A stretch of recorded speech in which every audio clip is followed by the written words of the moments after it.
잠깐만요. 지금 이 순간 솔직하게 대답해 보세요. 당신은 행복하십니까? 아마 대부분의 분들이 망설이실 겁니다. 글쎄 그럭저럭 혹은 좀 더 행복해지고 싶어요라고 답하실지도 모르겠네요. 그런데 여기서 충격적인 사실 하나를 말씀드릴게요. 당신이 지금 불행한 이유는 행복하지 않아서가 아닙니다. 행복을 찾으려고 해서입니다. 네, 맞습니다. 우리가 행복해지려고 애쓸수록 행복은 우리에게서 멀어집니다. 이것은 심리학적으로도 철학적으로도 증명된 사실이에요. 오늘 이 영상을 끝까지 보시면 왜 현대인들이 이렇게 행복에 목말라 하면서도 정작 행복하지 못한지 알게 될 거예요. 그리고 더 중요한 건 진짜 행복에 이르는 완전히 다른 길을 발견하게 될 거예요. 단 5분만 투자하세요. 당신의 인생관이 완전히 바뀔 테니까요. 우리는 어릴 때부터 이런 말들을 들으며 자랐습니다. 행복해지려면 노력해야 해. 행복은 찾는 사람에게 온다. 꿈을 이루면 행복할 거야. 하지만 정말 그럴까요? 심리학자 빅터 프랭클은 이렇게 말했습니다. 행복은 추구할 수 없다. 행복은 저절로 따라오는 것이다. 이게 무슨 뜻일까요? 우리가 행복을 목표로 삼는 순간, 행복은 도달해야 할 미래의 어떤 것이 됩니다. 그러면 현재는 자동으로 아직 행복하지 않은 상태가 되어버려요. 나는 아직 행복하지 않다. 뭔가를 더 해야 행복해질 수 있다. 이런 마인드셋 자체가 불행의 시작입니다. 더 심각한 문제는 현대 사회가 우리에게 끊임없이 더 행복해져야 한다고 강요한다는 거예요. 소셜미디어, 광고, 자기계발서. 모든 것이 우리에게 지금보다 더 나은 삶, 더 행복한 삶을 추구하라고 말합니다. 그 결과는 역설적이게도 더 큰 불행입니다. 행복해야 한다는 강박. 이것이 현대인이 겪는 가장 큰 스트레스 중 하나입니다. 우리는 행복하지 않은 자신을 용납하지 못합니다. 슬프거나 화나거나 불안한 감정이 들면 즉시 그것을 없애려고 애씁니다. 마치 그런 감정들이 잘못된 것처럼 말이죠. 하지만 이것 자체가 문제입니다. 불교 철학에서 말하는 제1고가 바로 이것입니다. 고통을 피하려고 하는 것, 바꿀 수 없는 것을 바꾸려고 하는 것 자체가 더 큰 고통을 만든다는 거예요. 우리는 날씨를 바꿀 수 없습니다. 하지만 날씨에 대한 우리의 반응은 바꿀 수 있어요. 마찬가지로 우리는 감정 자체를 완전히 통제할 수는 없지만 감정에 대한 우리의 태도는 바꿀 수 있습니다. 아, 지금 내가 슬프구나. 괜찮아. 슬픈 것도 인간의 자연스러운 감정이야. 이렇게 받아들이는 순간 슬픔은 더 이상 우리를 괴롭히지 않습니다. 오히려 슬픔을 통해 우리는 더 깊은 인간이 됩니다. 그렇다면 행복이란 대체 뭘까요? 대부분의 사람들이 행복을 즐거운 감정의 지속이라고 생각합니다. 항상 기쁘고, 항상 만족스럽고, 항상 웃을 수 있는 상태 말이죠. 하지만 이것은 행복이 아닙니다. 이것은 쾌락입니다. 그리스 철학자 아리스토텔레스는 행복을 에우다이모니아라고 불렀습니다. 이를 번역하면 인간 번영 혹은 좋은 삶이라는 뜻이에요. 에우다이모니아는 감정이 아닙니다. 삶의 방식입니다. 자신의 가치에 따라 살아가는 것, 자신의 잠재력을 실현하는 것, 의미 있는 관계를 맺는 것.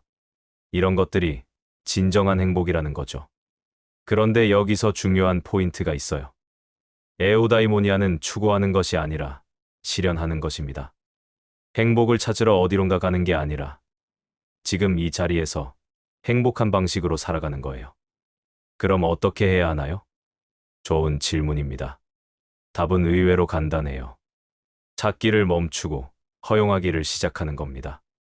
지금 이 순간을 있는 그대로 받아들이는 거예요. 완벽하지 않아도, 원하는 만큼 행복하지 않아도, 아직 목표를 달성하지 못했어도 지금 이 순간을 온전히 경험하는 겁니다. 선불교에서 말하는 지금 여기의 지혜입니다. 과거에 대한 후회도, 미래에 대한 걱정도 내려놓고 오직 현재 이 순간에만 온전히 집중하는 거예요. 그러면 놀라운 일이 일어납니다. 행복을 찾지 않는데 행복이 저절로 찾아옵니다. 왜일까요? 행복은 원래 우리 안에 있기 때문입니다. 우리가 그것을 가리고 있었을 뿐이에요. 철학적인 얘기는 좋은데 실제로는 어떻게 해야 하죠? 구체적인 방법들을 알려드릴게요. 첫째, 감정에 라벨링하지 마세요. 이 감정은 좋다, 나쁘다 판단하지 말고 그냥 관찰하세요. 아, 지금 내가 이런 감정을 느끼고 있구나 하고 인정하기만 하면 됩니다. 둘째, 비교를 멈추세요. 다른 사람의 삶과 내 삶을 비교하는 순간 만족은 사라집니다. 소셜미디어를 보면서 저 사람은 얼마나 행복해 보이는데 라고 생각하는 대신 내 삶에만 집중하세요. 셋째, 작은 것들에 감사하세요. 거창한 성취나 큰 변화를 기다리지 말고 지금 당신이 가진 작은 것들을 진심으로 감사해 보세요. 따뜻한 커피 한 잔, 창밖의 햇살, 가족의 안부 전화. 이런 것들이 진짜 행복입니다.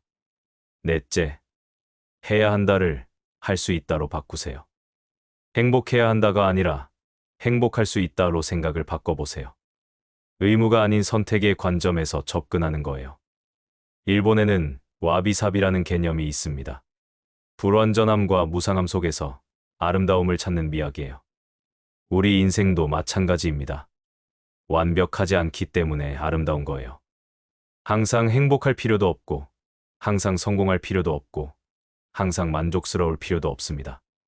때로는 슬프고, 때로는 실패하고, 때로는 불만스러운 것이 인간다운 삶이에요. 그런 불완전함을 받아들일 때 역설적으로 우리는 진정한 평화를 찾게 됩니다. 나는 완벽하지 않다. 하지만 그것으로 충분하다. 이런 마음가짐이야말로 진정한 행복의 시작점입니다. 진정한 행복은 시끄러운 것이 아닙니다. 조용한 것도 아니고요. 그냥 고요합니다. 바람이 불지 않는 호수처럼, 파도가 일지 않는 바다처럼 내면에서 일어나는 조용한 만족감이에요. 이런 고요함은 외부 조건에 의존하지 않습니다. 날씨가 어떻든, 상황이 어떻든, 다른 사람이 뭐라고 하든 상관없이 유지되는 내면의 평화입니다. 그리고 이것은 찾아서 얻는 것이 아니라 원래 우리 안에 있던 것을 발견하는 겁니다. 명상가들이 말하는 본래 면목이 바로 이것이에요. 우리의 진짜 모습, 조건 없는 평화로운 말입니다. 여러분, 행복은 목적지가 아닙니다. 여행하는 방식입니다. 언젠가 행복해질 거야가 아니라 지금 행복한 방식으로 살고 있어가 되어야 해요. 행복을 찾으려고 하지 마세요. 대신 지금 이 순간을 온전히 살아보세요. 현재를 받아들이고 불완전함을 허용하고 작은 것들에 감사하며 살아보세요. 그러면 어느 순간 깨닫게 될 거예요. 아, 내가 찾던 행복이 이미 여기 있었구나. 행복은 추구하는 것이 아니라 허용하는 것입니다. 찾는 것이 아니라 인정하는 것이에요. 미래에 있는 것이 아니라 지금 여기 있는 것입니다. 당신은 이미 충분히 행복할 자격이 있습니다. 조건 없이, 성취 없이도, 완벽하지 않아도 말이에요. 오늘부터 행복을 찾지 마세요. 대신 행복해지세요. 지금 이 순간부터요. 행복을 찾지 말고 행복해져라. 이 말의 진짜 의미를 이제 아시겠죠? 여러분의 삶이 더 평화롭고 만족스러워지기를 진심으로 바랍니다. 그리고 혹시 지금도 행복을 찾아 헤매고 있다면 잠깐 멈춰서 주변을 둘러보세요. 당신이 찾던 행복이 이미 당신 곁에 있을지도 모르니까요. 오늘 이야기가 당신에게 작은 깨달음이라도 전할 수 있었기를 바랍니다. 이처럼 깊은 심리적, 철학적 통찰을 통해 당신의 삶을 변화시키는 이야기는 계속될 것입니다. 만약 오늘 영상이 도움이 되셨다면 좋아요를 눌러주시고 채널을 구독해주세요. 여러분의 관심이 저희가 더 좋은 콘텐츠를 만드는 큰 힘이 됩니다. 또한 이 영상에 대한 여러분의 생각을 댓글로 남겨주시면 저희에게 큰 영감과 소중한 의견이 될 것입니다. 다음 영상에서 다시 만나겠습니다. 감사합니다.